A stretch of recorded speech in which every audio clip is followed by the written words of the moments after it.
Stai, dracu, mai mințim. Uita-l, dracu, mincinos. Mi se rupe, mi se îndoie. Au viața mea, că a dat tu telefon și a zis dacă nu face draci, băie. Cine dai? Nu ăștia la unitate?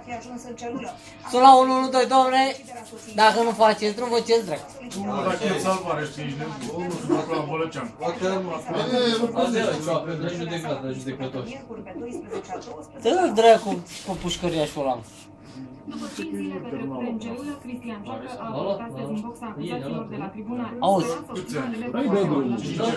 Că să judece el. Hai, zic că îi dă drumul. Să știi că e. Cum mă, dacă nu-i cadavru?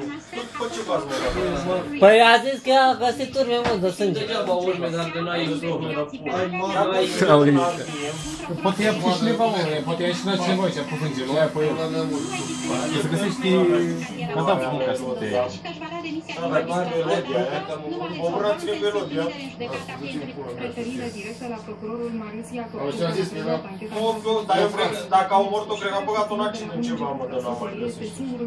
Nu, eu cred că a aruncat-o în gârlă și a mâncat-o pește. Nu, mă, ci că ăștia zicea că s-au băgat în accident și dat drumul canalul acolo la Brașov, unde a găsit hainele alea. A fost prea șmecherul ăsta, tot cum el a omorât. Prietena mea! Dramatică din viața ta demolează tot ce știm despre statul de drept.